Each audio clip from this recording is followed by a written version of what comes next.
Halo semuanya, pada video kali ini saya akan menjelaskan tentang low code. Apa itu low code? Low code itu adalah pendekatan untuk mengembangkan aplikasi dengan minim kode.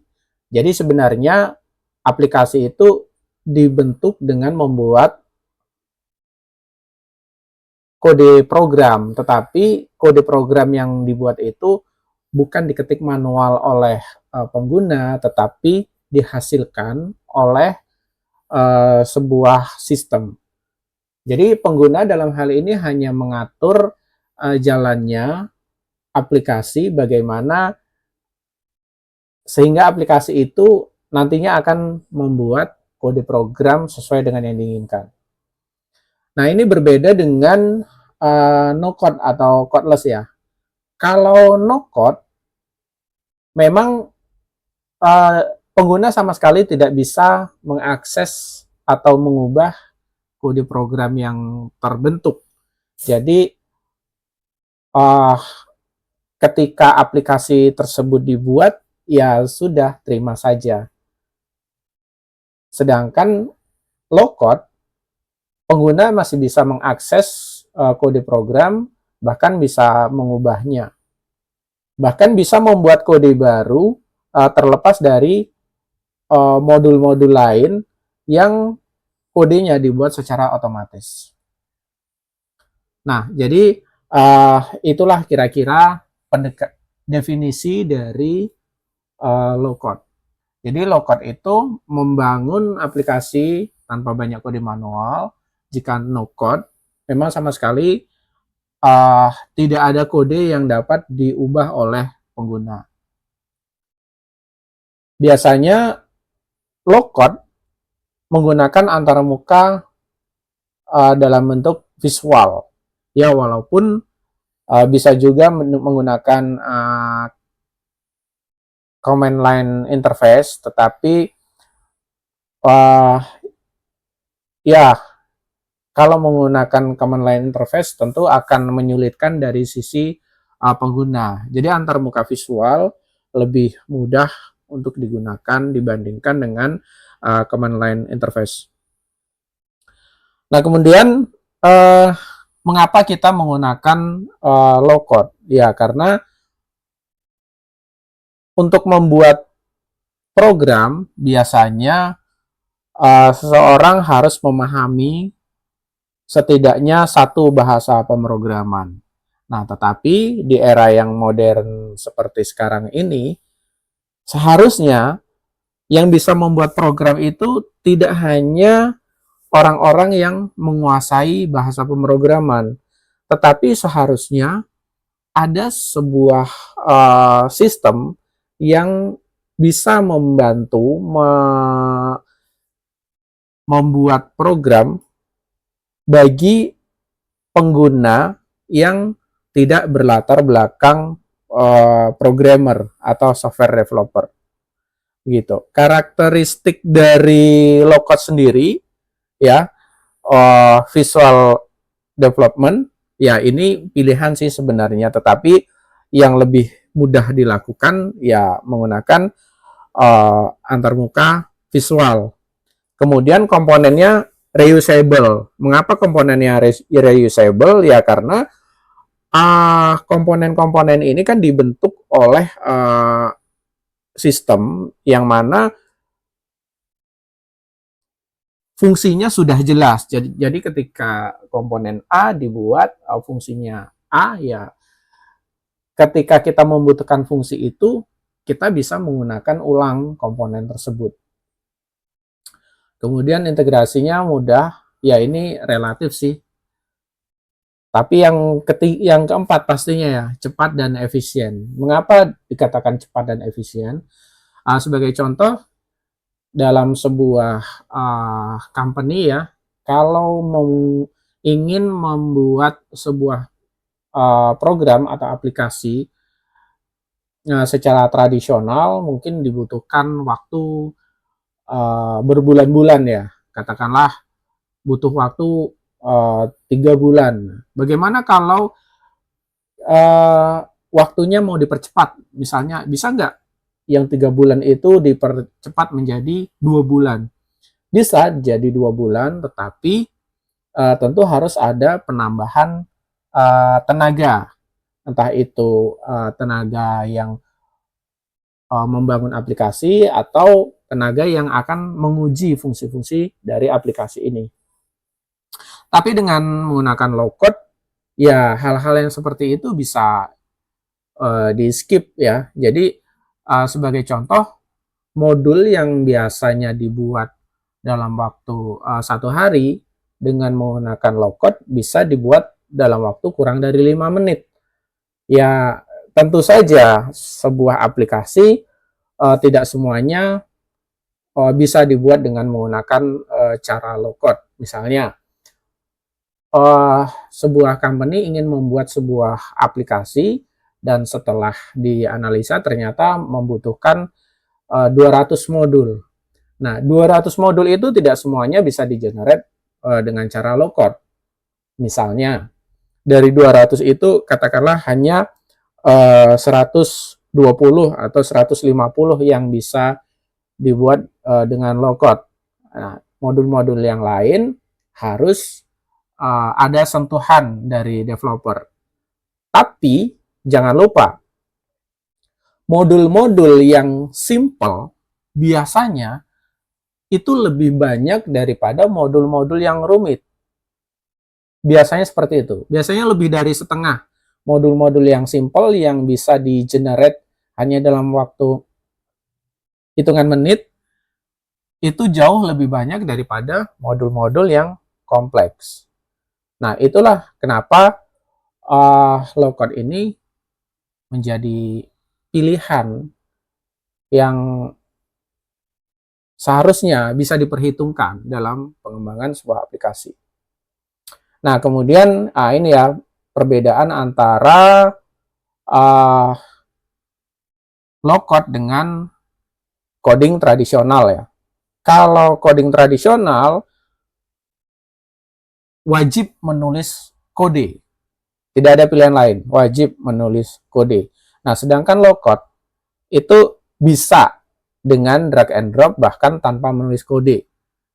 Nah, ini saya mengatakan bisa ya, berarti kalau bisa, bisa iya, bisa tidak. Nah, kapan ini bisa dilakukan? Tentu pada modul-modul yang simple. Modul yang simple itu seperti apa ya? Modul simple itu misalnya membuat data baru, kemudian mengubah, kemudian menghapus, kemudian ketika membuat data baru, mengubah atau menghapus itu apakah butuh persetujuan atau tidak, kemudian persetujuannya itu akan dilakukan oleh orang yang berbeda atau bisa dilakukan oleh orang yang sama, atau mungkin ketika datanya dihapus tapi data itu dimasukkan ke dalam tempat recycle, atau mungkin harus berhubungan dengan entitas-entitas yang lain. Nah, itu sebenarnya termasuk dalam kategori modul sederhana, modul basic. Seharusnya developer tidak lagi memikirkan hal-hal yang remeh-temeh seperti itu. Developer harusnya mengerjakan yang lebih baik, lebih kompleks lagi dari itu. Nah, ini bisa dilakukan oleh low code ya. Kemudian kalau tradisional itu pasti membutuhkan tim yang besar ya. Nah, karena apa? Ya karena banyak kode yang harus ditulis, sehingga kalau orangnya sedikit ya akan lama. Kalau ingin waktu cepat ya harus banyak orang yang bisa ngoding. Sedangkan low code itu bisa melibatkan citizen developer. Maksudnya gini, katakanlah saya adalah product owner gitu kan. Developernya ada 3 orang. Saya walaupun tidak berlatar belakang developer, tidak ngerti bahasa pemrograman, dengan menggunakan low code ini, saya bahkan bisa membuat lebih banyak modul dibandingkan dengan developer yang ngerti bahasa pemrograman. Mengapa?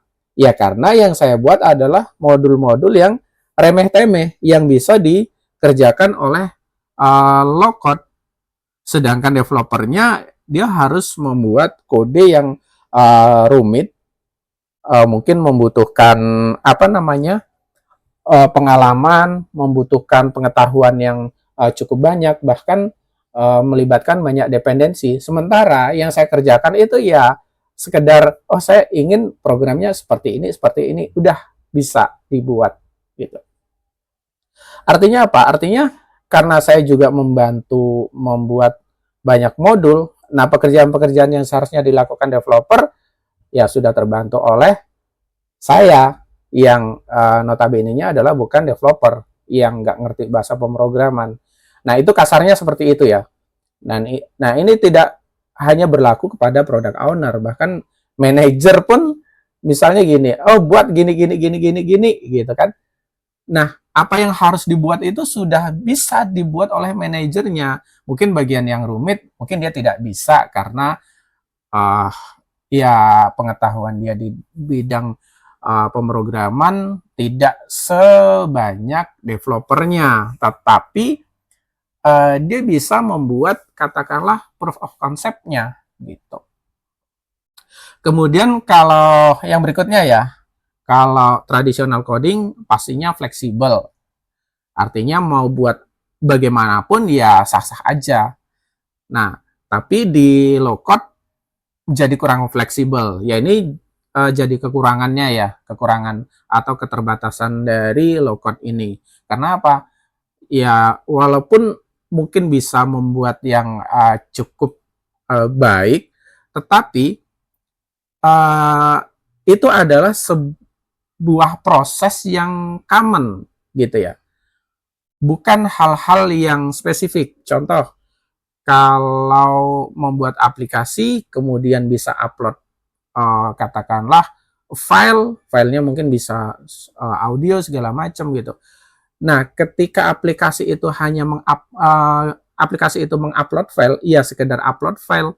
Kalaupun file itu dianggap sebagai file audio, ya sudah terbatas pada audio saja. Kemudian file itu mungkin bisa di-play. Sedangkan kalau mau mengetahui, oh durasinya berapa, kemudian apakah dia mengandung copyright, apakah dia stereo atau mono, formatnya apa. Nah, itu tidak bisa dilakukan oleh low code. Karena apa? Ya low code tidak menangani hal-hal yang spesifik seperti itu. Kalau hal-hal yang seperti itu harus ditangani oleh low code, bagaimana dengan bidang yang lain?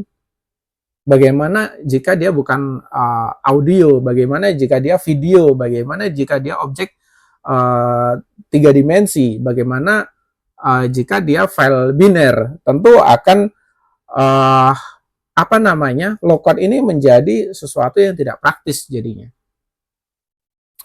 Nah, yang berikutnya adalah potensi kesalahan tinggi. Mengapa? Di tradisional itu kan kodenya dibuat oleh manusia, di mana manusia itu adalah tempatnya salah dan hilaf. Mungkin salah ketik, typo segala macam gitu kan. Nah, tetapi dengan low code ini hampir tidak ada kesalahan. Misalnya, saya membuat sebuah modul untuk memasukkan data misalnya artis. Ya, untuk memasukkan data artis itu prosesnya apa saja gitu kan. Itu tidak mungkin salah karena apa? Proses untuk membuat kodenya itu sudah diuji. Ketika membuat membuat program dengan menggunakan katakanlah tuh cetakan yang sudah diuji, ya pasti hasilnya akan sesuai dengan cetakan itu. Nah, ini akan minim kesalahan, bukan tidak ada kesalahan, akan minim kesalahan. Nah, kesalahan itu mungkin baru akan muncul ketika ada katakanlah bug, atau kesalahan itu akan muncul setelah pengguna mungkin mengedit kodenya, baru nanti akan ada kesalahan. Tapi di luar dari itu akan ya kesalahannya bisa dikatakan nol atau mendekati nol. Kemudian untuk berikutnya juga tradisional coding ini pasti pengujiannya lebih lama. Mengapa pengujiannya lebih lama? Karena yaitu tadi uh, pengujian harus memasukkan case untuk menangkap kesalahan dari developer. Sedangkan di low code, case-case yang seperti itu hampir tidak ada ya. Jadi pengujian untuk modul-modul yang di-generate dengan menggunakan low code paling hanya memastikan fitur. Contoh, ketika memasukkan data artis misalnya, apakah dia butuh approval atau tidak? Ketika datanya dihapus, apakah akan masuk ke dalam recycle bin atau tidak? Atau ketika datanya sudah dihapus dan masuk recycle bin, apakah datanya itu bisa direstore atau tidak? Nah, pengujiannya terbatas pada fitur. Nah, fiturnya sudah jalan nggak gitu. Developer atau katakanlah user yang menggunakan low code ini sudah menggunakan fitur itu sesuai dengan keinginan dari pemilik aplikasi atau tidak. Itu saja yang diuji. Bukan termasuk kepada kalau datanya diubah gini hasilnya seperti apa. Itu seharusnya sudah tidak diuji lagi di dalam low code. Karena ya fungsi itu sudah pasti bisa jalan karena dia dibuat oleh cetakan yang sudah teruji dan tidak ada modifikasi pada cetakan itu. Gitu ya. Kemudian nah karakteristik low code ya. Tadi ini balik lagi. Oke, contoh nyata dari implementasi. Nah, kita lihat di sini ada 7 tabel atau 7 entitas. Dari sini terlihat bahwa ya datanya tidak ada yang membutuhkan proses yang rumit. Contohnya ketika memasukkan buku, itu nanti buku itu punya referensi pada tabel klasifikasi, subklasifikasi, pengarang, kategori, penerbit, dan jenis media. Ya mungkin medianya ini bisa saja bukunya itu elektronik kan, bukan buku cetak. Nah kemudian elektroniknya itu apakah disimpan di server tersebut atau akan mengambil dari CDN misalnya. Nah pada kasus seperti ini low code bisa mengenerate modul-modul ini dengan sangat cepat. Katakanlah ini ada 6 modul yang bisa di-generate dalam waktu 5 menit. Ya, 5 dikali 6, katakanlah ada 30 menit ini selesai. Bahkan mungkin bisa kurang dari 30 menit untuk 6 modul itu. Nah, kemudian untuk buku, karena di situ ada relasi, katakanlah ya selesai dalam waktu 10 menit. Nah, artinya apa? Artinya dengan low code kita bisa membuat 6 referensi dan satu data master, yaitu ada 7 modul. Ini dalam waktu kurang dari 1 jam. Kurang dari 1 jam kita sudah bisa membuat 7 modul. Yang mana ini mustahil dilakukan kalau tanpa low code. Kalau harus diketik kodenya satu persatu, itu tidak akan mungkin modul-modul ini bisa dikerjakan dalam waktu 1 jam. Belum lagi nanti cara ngujinya. Nah, kalau ini mungkin ngujinya bisalah butuh waktu mungkin sekitar 3 atau 4 jam. Tetapi proses development-nya sendiri yang hanya membutuhkan waktu 1 jam bahkan kurang, itu kan sebenarnya sudah sesuatu terobosan yang bisa dikatakan bagus ya untuk mengurangi waktu dari pengembangan aplikasi. Oke, nah hasilnya nanti ya lebih kurang mungkin seperti ini ya. Nah seperti ini. Nah ini modul-modulnya udah bisa langsung dijalankan, sudah bisa langsung mengisi data, bahkan dengan apa namanya, dengan low code ini, kalau datanya sudah apa namanya, data dummy-nya sudah ada di database, sudah langsung tampil. Nah ini data-data yang ada di sini ini bukan diisi manual, tetapi sudah ada di dalam dummy database itu sendiri. Nah ketika aplikasinya sudah jadi ya datanya bisa dihapus gitu saja. Nah ini udah bisa ngedit nanti kalau datanya, kalau kolom itu nanti mengacu kepada tabel lain, sudah ada relasinya seperti apa. Oke, nah manfaat low code ya pastinya ya, hemat waktu, efisiensi biaya, kolaborasi bisnis dan IT. Ya tadi ya, dari bisnis juga bisa memberikan proof of concept-nya, oh seperti ini, seperti ini, seperti ini gitu. Nah dari IT mungkin tinggal melakukan enhance di modul-modul yang membutuhkan logic yang kompleks. Ya, kemudian mengurangi ketergantungan pada developer. Ya, itu tadi. Keamanannya standar, kemudian transparansi dan kontrol versi manual. Maksudnya begini, antara tampilan dengan proses yang ada di belakang itu sudah saling mewakili. Jadi tampilan itu sudah mewakili proses yang ada di belakang. Kenapa? Karena programnya dibuat secara otomatis, bukan diketik manual. Kalau diketik manual pasti ada yang tinggal-tinggal. Tapi kalau dibuat dengan menggunakan generator seperti ini, ketika di situ ada tombol approval, berarti memang di belakangnya juga ada approval. Ketika di situ ada tombol delete, berarti di belakangnya juga memang ada fungsi delete dan seterusnya. Kemudian ini ya contoh-contoh low code yang mungkin ada.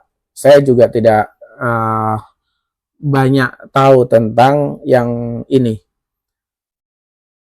Nah, tapi pembahasan pada video ini lebih menekankan kepada Magic App Builder.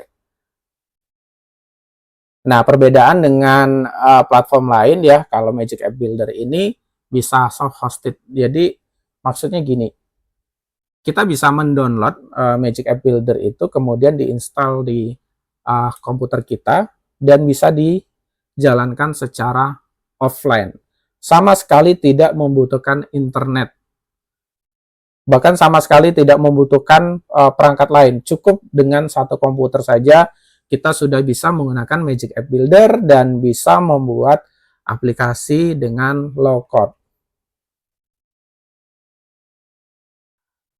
Ya, kesimpulannya low code adalah solusi untuk membuat aplikasi dengan cepat, mudah, tanpa perlu banyak kode.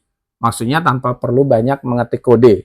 Ya kodenya tetap banyak, tetapi kode yang banyak itu bukan diketik manual oleh pengguna, tetapi di generate otomatis. Kemudian pembahasan berikutnya lebih menekankan kepada Magic App Builder. Nah, apa itu Magic App Builder? Ini adalah platform low code buatan Indonesia. Jadi Magic App Builder ini memang dibuat oleh orang Indonesia, berdomisili di Indonesia, ya, bekerjanya juga di Indonesia, gitu. Kemudian membuat aplikasi berbasis database dengan cepat. Jadi Magic App Builder ini membutuhkan database, tidak bisa membuat aplikasi dengan Magic App Builder tanpa database. Karena ini adalah ya pakemnya, sudah kodratnya seperti itu. Nah, tapi pertanyaannya adalah database apa saja yang bisa didukung. Ya, ada MySQL, PostgreSQL, dan SQLite. Untuk SQL Server, ini secara teoritis ya bisa digunakan di production, tetapi tidak bisa digunakan di development. Jadi ketika membuat sebuah aplikasi sudah oke dengan menggunakan database katakanlah MySQL atau PostgreSQL, kemudian di productionnya menggunakan SQL Server itu bisa. Tetapi SQL Server ini tidak bisa digunakan pada fase pengembangan. Karena apa? Yaitu keterbatasan dari Magic App Builder ini belum mendukung SQL Server untuk fase pengembangannya. Nah, cocok untuk soft hosting. Jadi, aplikasi yang dibuat dengan Magic App Builder ini bisa berjalan di server sendiri. Tidak ada ketergantungan dengan cloud tertentu atau tidak ada ketergantungan dengan pihak tertentu. Silakan hosting di mana saja. Bahkan bisa menggunakan perangkat-perangkat seperti Raspberry Pi atau mini PC yang kecil gitu. Itu bisa. Dia dapat bekerja secara offline 100%. Nah, yang bekerja secara offline itu apanya? Ya, Magic App Builder-nya bisa bekerja offline, dan aplikasi yang dibuat dengan Magic App Builder-nya juga bisa bekerja offline. Jadi semuanya bisa bekerja secara offline. Nah, fitur pada Magic App Builder, nah sebenarnya banyak ya fiturnya. Tapi ini yang bisa saya jelaskan. Yang pertama itu adalah Entity Editor. Entity Editor itu apa? Entity Editor itu adalah bagian dari Magic App Builder yang digunakan untuk mendesain database. Jadi kita bisa mendesain misalnya tabelnya apa saja, kemudian kolomnya apa saja, itu ada di Entity Editor. Kemudian Database Explorer ya untuk manajemen database-nya. Seperti PHP MyAdmin, tapi ini lebih simple dan memang dibuat khusus untuk Magic App Builder. Jadi ya fiturnya nggak banyak, hanya bisa paling ekspor dan impor, kemudian menjalankan query, melihat data yang ada di tabel, kemudian apalagi misalnya mengedit dan sebagainya. Hanya itu saja. Tapi tidak bisa seperti mengganti password atau yang lain-lain gitu kan. Kalau untuk alter tabel misalnya ya bisa dilakukan, tapi harus menggunakan query. Nah, kemudian fitur yang berikutnya adalah validasi. Ya,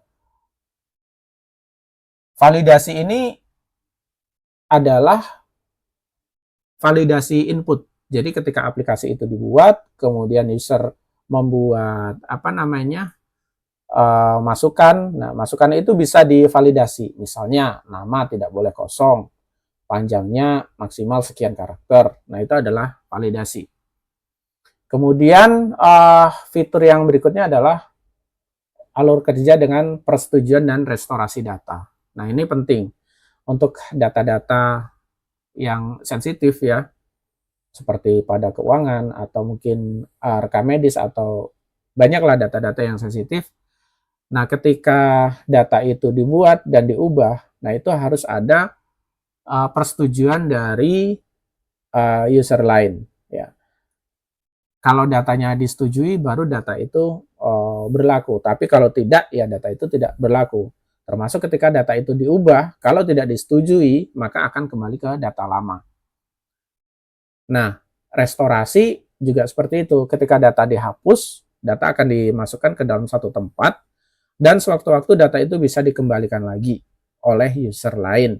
Tentu saja user yang diberi kewenangan untuk melakukan restorasi data. Kemudian dukungan multi database ya. Nah, multi database ini pengertiannya ada dua. Yang pertama, DBMS yang sama, tapi database-nya berbeda, baik itu hostnya, baik itu secara fisik maupun logik. Nah, atau DBMS-nya yang berbeda.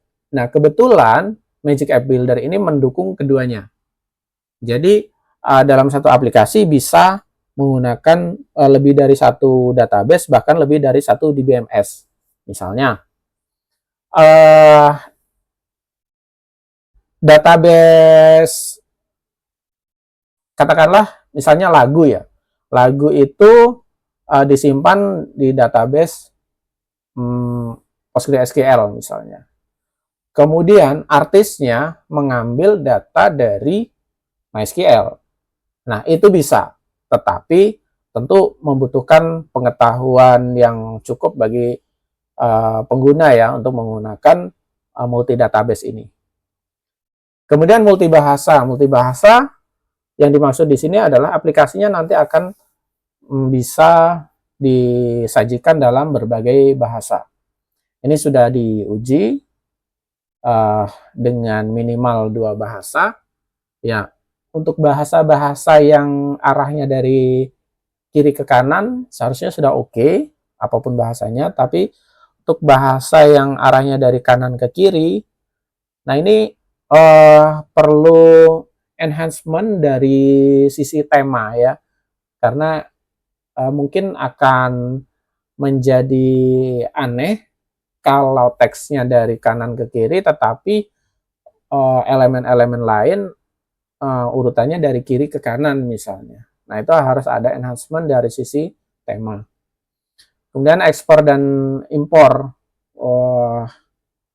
ke format lain. Sebenarnya tidak hanya Excel ya, ini juga support CSV. Kemudian extensible. Extensible-nya artinya ya kodenya bisa di-extend, bisa diubah, bisa ditambah. Bahkan kalau tidak perlu mungkin ada beberapa kode yang harus dihapus. Itu silakan saja. Nah, itu sudah menggunakan kode PHP ya. Jadi Magic App Builder tidak membuat bahasa baru, tetapi menggunakan bahasa yang ada. Nah, sehingga dari segi apa namanya kedewasaan juga aplikasi ini sudah cukup matang ya. Maksudnya PHP-nya sudah matang gitu kan, tetapi apa namanya Magic App Builder tetap bisa membuat atau mengenerate kode sesuai dengan fitur-fitur yang diinginkan oleh pengguna. Nah, kemudian ini terkait dengan mengapa harus Magic App Builder, mengapa tidak yang lain. Ya, silakan kalau mau menggunakan yang lain, tetapi di sini Magic App Builder memberikan apa namanya ya, menawarkan beberapa kelebihan. Yang pertama, self-hosted ya, silakan mau di hosting di mana, tidak terikat kepada satu penyedia layanan, kemudian dapat bekerja 100% offline, tidak membutuhkan internet, multi database, open dan extensible, ringan dan cepat, dan yang pasti gratis. Ya, silakan kalau platform lain ada yang menyediakan ini juga, ya nggak ada masalah. Tapi inilah yang ditawarkan oleh Magic App Builder. Kemudian siapa pengguna dari Magic App Builder? Artinya, apakah developer mau menggunakan ini? Ya, karena developer kalau bisa ngoding sendiri, ngapain menggunakan generator gitu. Ya, tentu sesuatu dibuat dengan target pengguna tertentu ya. Jadi target dari pengguna Magic App Builder adalah yang pertama adalah guru dan dosen.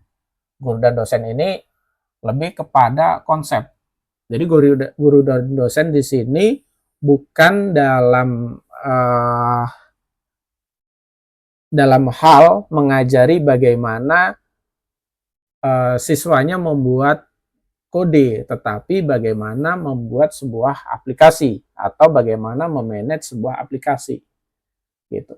Tapi kalau untuk part ngoding ya tentu bukan Magic App Builder jawabannya. Kemudian pelajar dan mahasiswa sama seperti guru dan dosen. Dalam hal pelajar dan mahasiswa itu belajar bagaimana membuat aplikasi, bagaimana memanage data dan sebagainya. Nah, itu bisa menggunakan Magic App Builder. Kemudian peneliti dan akademisi, misalnya peneliti sedang meneliti hal tertentu, kemudian dia butuh membuat sebuah aplikasi, daripada capek-capek ngoding, toh hasilnya sama, menggunakan Magic App Builder tentu akan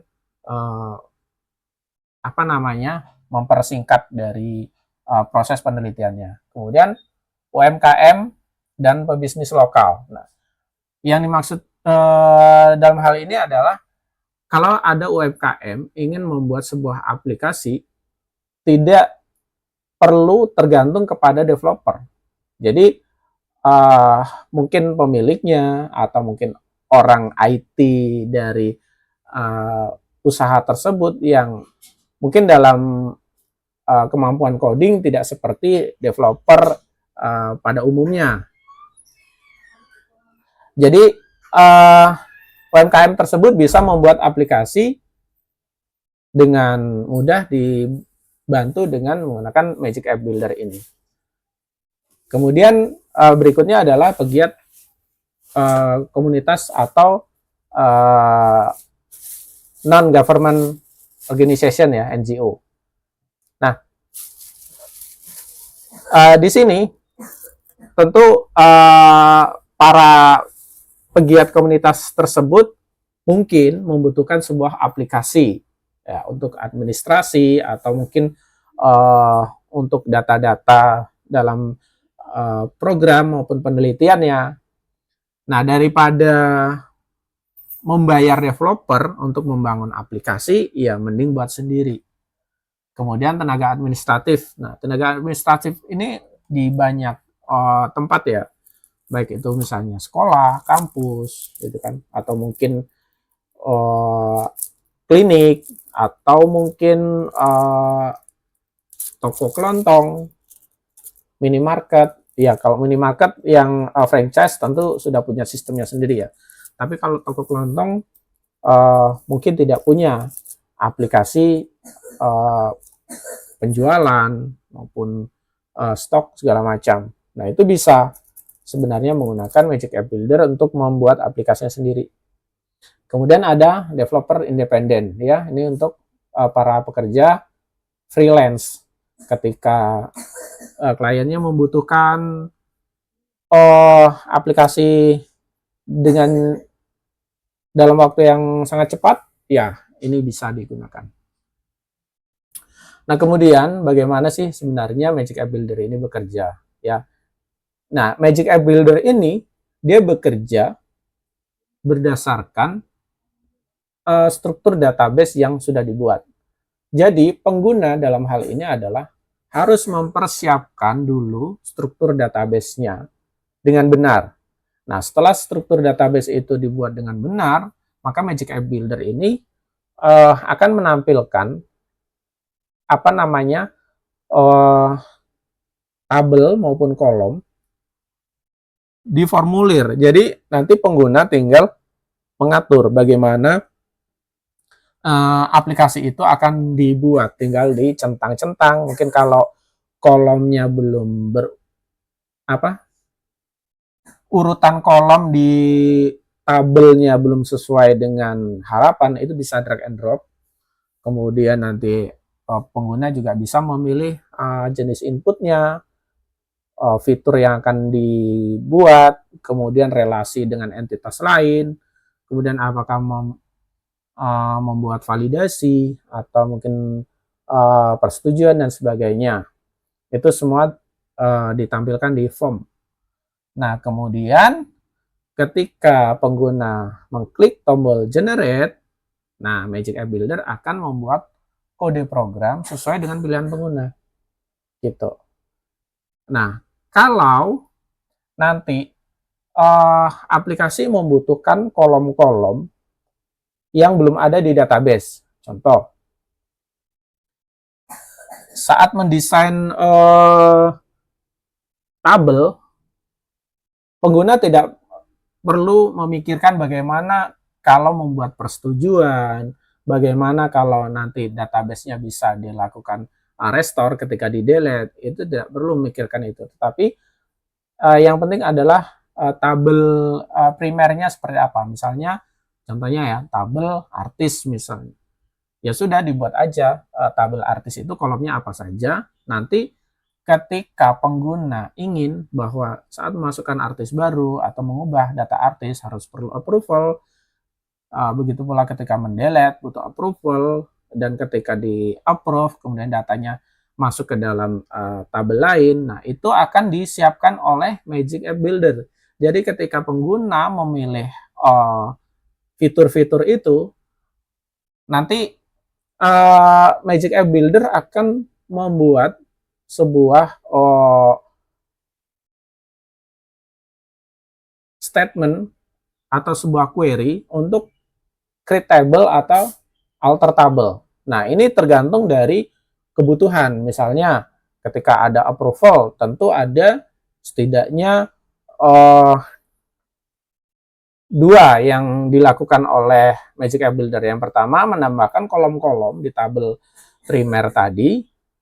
Dalam hal ini adalah tabel artis tadi, ditambahkan kolomnya. Kemudian akan membuat tabel approval gitu.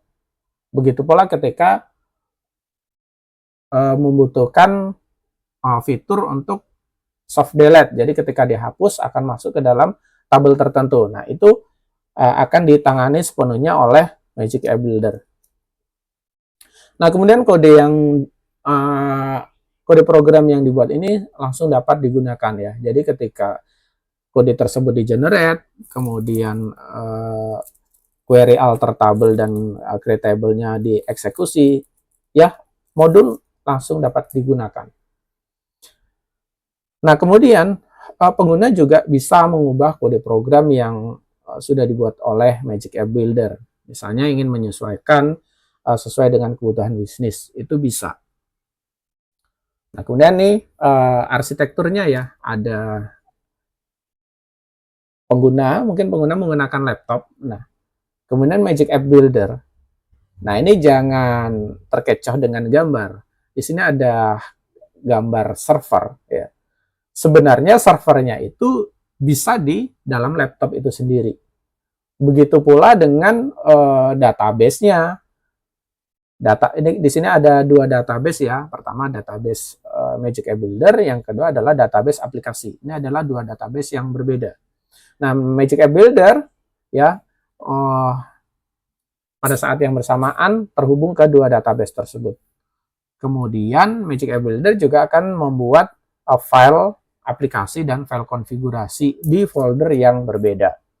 Nah, jadi baik servernya, database-nya, maupun file-file konfigurasi dan aplikasi ini bisa berada di dalam laptop pengguna itu sendiri. Jadi literally pengguna hanya butuh satu laptop saja untuk membuat aplikasi. Nah, ketika aplikasinya sudah jadi, mau di hosting di server yang online atau mungkin dimasukkan ke dalam Raspberry Pi, atau mungkin mau dijalankan di laptop itu sendiri juga bisa. Gitu. Nah, use case-nya ya, aplikasi apa saja yang bisa dibuat. Sebenarnya aplikasi-aplikasi yang berbasis administrasi ya. Ya, ini ada contohnya, ada sekolah atau universitas ya untuk akademik dan perpustakaan. Yang kedua, perusahaan untuk bagian human resource sama keuangan dan CRM. Kemudian untuk hotel itu bisa untuk booking, reservasi, dan layanan. Kemudian koperasi simpan pinjam untuk pencatatan dan pelaporan transaksi, termasuk saldonya juga bisa di situ. Kemudian rumah sakit dan klinik itu untuk rekam medis. Kemudian ada pemerintah atau non pemerintah, itu juga bisa untuk data-data seperti bantuan sosial, program-program dan sebagainya. Nah, ini untuk aplikasi administrasi misalnya seperti ini ya. Nah, ini contohnya adalah server aplikasinya terpisah dengan server database misalnya. Nah, tentu pengguna bisa mengaksesnya menggunakan desktop, laptop, maupun smartphone ya. Tuh. Kemudian, nah ini untuk aplikasi-aplikasi yang lebih besar lagi, sebenarnya Magic App Builder hanya menangani di bagian administrasi dan pengelolaan data. Untuk data-data transaksi, itu tentu akan ditangani oleh server yang berbeda. Nih contohnya,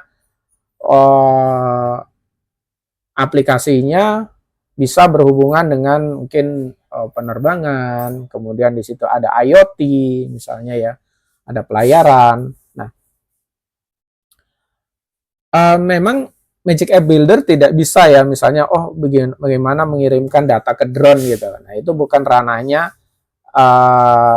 aplikasi yang di-generate menggunakan Magic App Builder. Itu tentu aplikasinya terpisah. Tetapi untuk mengelola datanya, misalnya mau menampilkan datanya, data posisi drone-nya ada di mana, pesawat ada di mana, pesawat sedang ngapain, drone-nya sedang ngapain, atau mungkin perangkat-perangkat IoT lainnya, misalnya membaca sensor gitu kan. Nah, untuk menampilkan datanya bisa dibuat dengan menggunakan Magic App Builder. Gitu.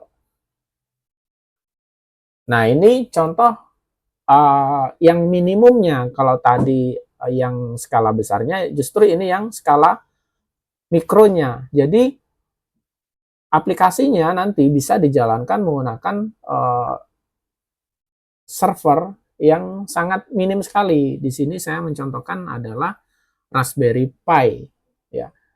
Nah, aplikasinya jalan di server, kemudian usernya mengaksesnya menggunakan tablet, laptop, smartphone, atau menggunakan desktop, ya, seperti ini. Nah, kelebihannya apa? Yang pasti murah. Yang pertama, yang kedua, tidak butuh internet, tidak butuh router. Jadi dari Raspberry Pi-nya sendiri sudah ada Wi-Fi-nya. Jadi Raspberry Pi-nya sudah ada hotspot-nya, klien bisa connect langsung ke Wi-Fi tersebut, ya, dapat bekerja dengan mode offline, 100% offline, hemat biaya, ya, cocok untuk aplikasi-aplikasi mikro. Misalnya di sekolah butuh aplikasi perpustakaan, ya, sekolah tidak mampu mengadakan pembelian server misalnya. Ya sudah cukup dengan menggunakan Raspberry Pi yang harganya mungkin kalau yang versi 5 mungkin ya sekitar 3 jutaan sudah sama adaptornya. Nah, tidak butuh alat tambahan lain. Jadi nanti dari mungkin di bagian adminnya atau petugas di bagian peminjaman, pengembalian, cukup ditaruh laptop atau mungkin komputer-komputer yang murah. Nah, itu bisa langsung terkoneksi ke server Raspberry Pi-nya secara wireless, tanpa perlu kabel, tanpa perlu router, tanpa perlu akses point tambahan. Nah, itu bisa langsung terhubung ke servernya.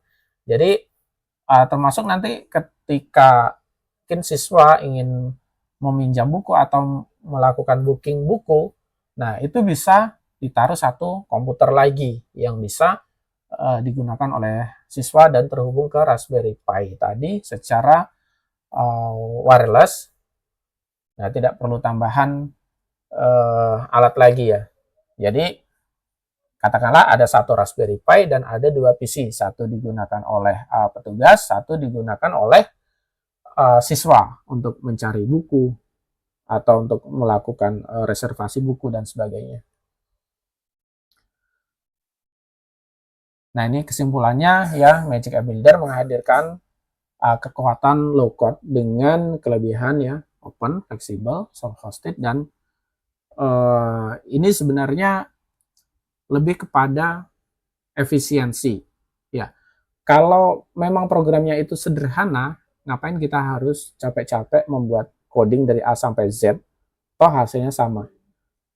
Bahkan mungkin dengan menggunakan Magic App Builder ini untuk aplikasi sederhana akan lebih bagus. Mengapa?